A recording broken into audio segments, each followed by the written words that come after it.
Sa number 2, subong adlaw nagsukat isa ka bulan humalin sa nang halit ang Bagyo Odette sa Negros. Sa Sipalay City, isa ka iloy ang tubtub karon nagapangita sang iya nga live-in partner. Duha ka mga anak kag isa ka apo nga sa gihapon missing.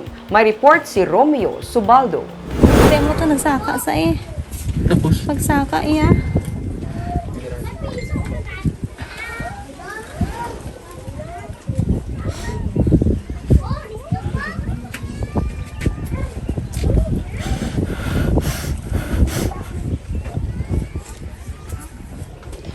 Sige lang. Sige lang, ma'am.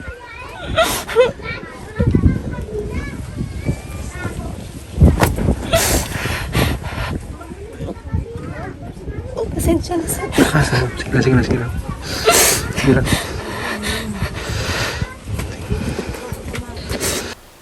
Natipo na ang kakapoy, kasakit sa buot kag kalisod sa dughan ni Pinky Gilwano, samtang ginaistorya ang ila inagyan sa pagpanghalit sa bagyo nga Odette sa December 17, 2021 sa sitio Kalatong, Barangay Kabadyangan sa Sipalay City. Siyam sila tanan na nagaistar sa ilang nga balay sa tupad sang sininga puno sang paho, pero wala na ang ilang nga balay, ginanod sang baha. Pati sila nagkalaanod man. Apat sila ang nakaluwas, isa ang nasapuan patay. Ang masakit, kay isa na kabulan ang nagligad, wala sa gihapon makita ang lawas ang iyang live-in partner nga si Abner Kilantang, duha ka mga kabataan nga sanday Jeline kag Aldrin James, 11 kag 4 ka tuig, kag ang duha niya ka tuig nga apo nga si Louis James. Preska pa sa pamensaro ni Pinky ang mga hitabo sang kaagahon sang pag-igo sang bagyo. Masakit para sa iya bilang isa ka iloy nga wala may mahimo samtang nagapangayo sang tabang ang iya 4 ka tuig nga anak. pag abot sa unahan mo ito nabatian kong tingog sa among bata nga gamay nga si Aldrin. Nga pangabulig sa akon ayawan ko pagita kong diin sa lapit. Ano ginahambal niya? Singit sa mama buligi ko maluoy ka luwas sa ako dalom ng tubi. Na mama buligi ko sige singgit mama hasta nga nakatawag sa ngalan ni Papa ya ikalima yung natawag ni sa ngalan ni Papa na nadula iya tingog. Siya mismo, nadulaan naman sang animo, bangod sang natulon nga tubig baha. Galing ko sa tubig ang akong ulo ara sa dalom akong tela ara sa mabaw. Ulo mo sa dalong? Tapos sige ka. Kaya sige ko tiyog.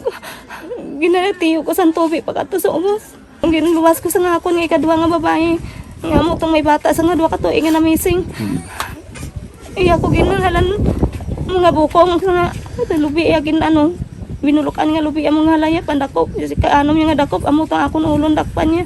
Sa sulod siyang isa ka bulan, adlaw-adlaw siya nagapanglakaton bisan may pilas ang iya nga tiil, kag nagapanghabukay sa mga naanod nga mga puno para lang makita ang lawas ang iya nga pamilya. Wala sila makapangaman kay wala sila nakahibalo nga may bagyo, wala sila sang radyo, wala man sang kuryente. Wala man sila nakapa-charge ng cellphone kay wala sang kwarta inog bayad pa charge. Masami, may nagatext sa ila kag nagapahibalo kung may nagapakadto nga bagyo. Ang tanan nga mga residente sa ilang lugar biktima sang bagyo. Tanan-tanan natabunan sang tubig baha nga nag-awas gikan sa suba. Ang iban maswerte nga nakasaka sa atop sang balay ni Narciso Barabat. 51 sila tanan nga nagtinira sa ibabaw sang iyang atop halin alas 11 sang gabi tubtub alas 8 sang aga. Sa 11 ka bubong pito kami, dayon anuran kami tatlo. May lang kayo nakasurvive ang tatlo. Sino nagmabasi?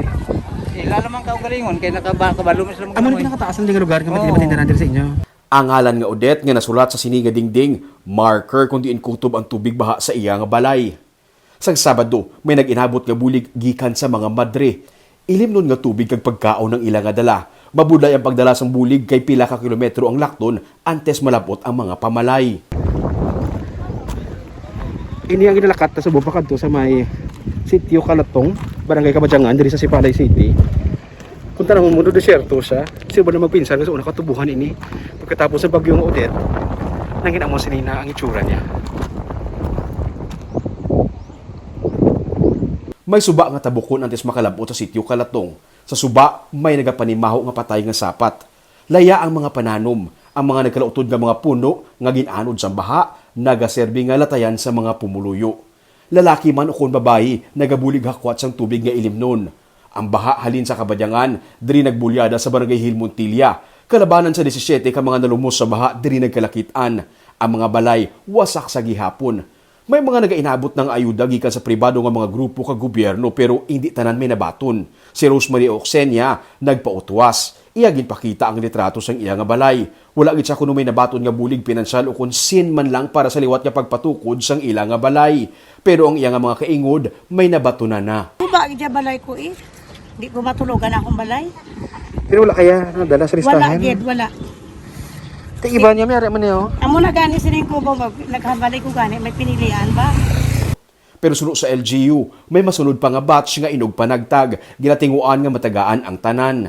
Ang proper pa lang sa Sipalay ang may kuryente. Ang iban nga barangay, wala pa malapot sang supply sang kuryente, pero may makita nga mga linemen nga wala untat sa pagtrabaho bisan weekend. Amat-amat na nga nagakabuhi liwat ang turismo sa syudad. Sa public beach front, makita nga amat-amat nga may mga turista na liwat. Amat-amat ang pagbangon.